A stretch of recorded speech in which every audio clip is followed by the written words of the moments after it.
Ele ficou marcado na história como uma das principais mentes criminosas por trás do nazismo. Foi o ministro da propaganda da Alemanha nazista que liderou toda a publicidade do regime e ideologias exaltando seu ídolo maior, Adolf Hitler. E aí, já sabem quem é?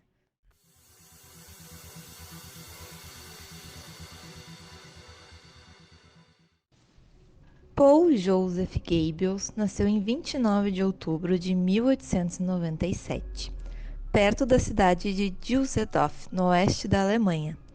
Ele foi um importante político alemão, chegando a cargo de ministro da propaganda na Alemanha nazista entre 1933 e 1945. Ele era um associado e um devoto apoiante de Adolf Hitler. Goebbels ficou bastante conhecido pela sua forte e impecável capacidade de oratória em público, também pelo seu profundo e fanático antissemitismo, o que o levou a apoiar o extermínio dos judeus no Holocausto. Wir heute stehen, ist ein elementares Ereignis, das nur für den, der neben der Zeit lebte, unerwartet kam. Quando criança, adquiriu sua principal característica, passando por uma cirurgia para resolver uma deformidade congênita em seu pé direito. Mas a operação só pôde reparar parte do problema, fazendo com que uma de suas pernas ficasse maior que a outra, tornando-o manco.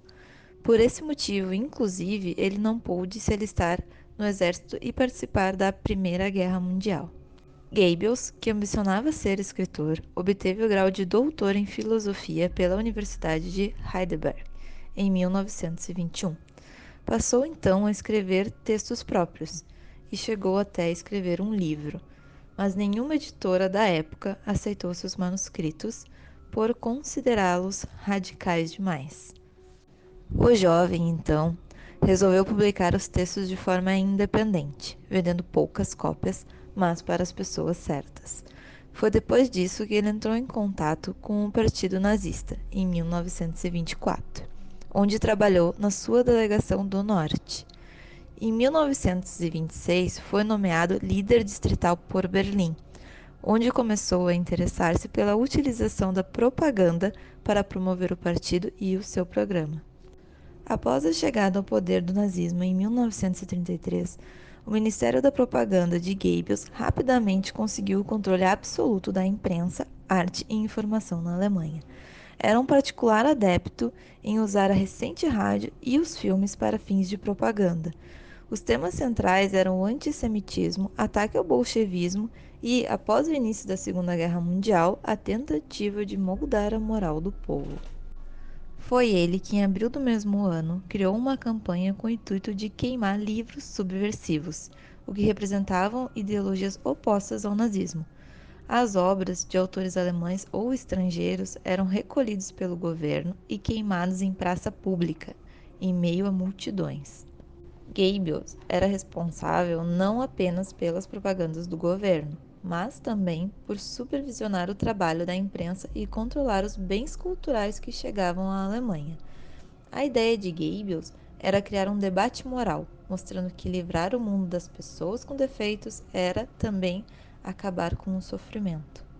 Em 1943, Goebbels começou a pressionar Hitler para que ele introduzisse medidas que levassem a uma guerra total, incluindo o encerramento de negócios não essenciais ao esforço de guerra, com o recrutamento de mulheres para a força de trabalho e o alargamento do recrutamento militar àqueles que até então estavam isentos de tal serviço. Na sua vida pessoal, Goebbels era casado com Magda Rieter, uma alemã poucos anos mais nova que ele, com quem teve 6 filhos.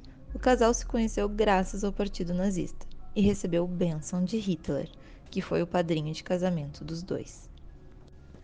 Entretanto, quando o ministro conheceu a atriz Linda Barova, sua vida virou de ponta cabeça. Ele decidiu pedir o divórcio, deixar seu cargo no governo e se mudar para o Japão. Hitler não ficou nada feliz com a ideia e proibiu Goebbels que deixasse a Alemanha. À época, o amigo já se mostrava essencial para a dominância do nazismo.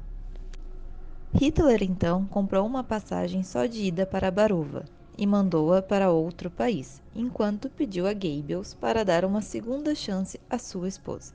O casamento continuou, mas a credibilidade do ministro ficou abalada em todo o partido. O início da Segunda Guerra Mundial e o desespero de Goebbels para reconquistar a confiança de Hitler fizeram com que o ministro criasse campanhas ainda mais radicais, focadas principalmente no antissemitismo. Segundo os nazistas, os judeus odiavam os alemães puros e tinham inveja do seu estilo de vida. Goebbels se consagrava assim um gênio da propaganda. Em 23 de julho de 1944, Hitler o nomeou plenipotenciário do Reich para a Guerra Total.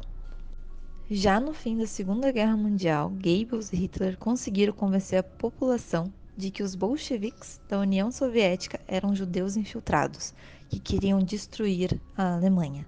A solução? Invadir o país. Como já sabemos, isso não deu muito certo. A invasão da Rússia levou à derrota do exército alemão, que não conseguia lidar com o frio congelante do país. Isso enfraqueceu a Alemanha e, com a entrada dos Estados Unidos no conflito, a perda de territórios e a perda de apoio da Itália levaram os alemães a perderem a guerra.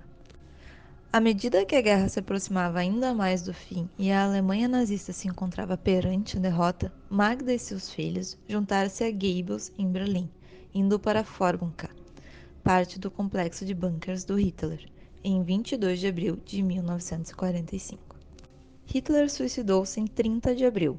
De acordo com seu testamento, Goebbels era seu sucessor como chanceler da Alemanha, mas este apenas teve um dia em seu novo cargo. No dia seguinte, Goebbels e sua mulher suicidaram-se depois de terem matado seus 6 filhos com cianeto, encerrando assim suas histórias e a história de 6 crianças inocentes, além das outras milhares de vidas perdidas nessa guerra insana.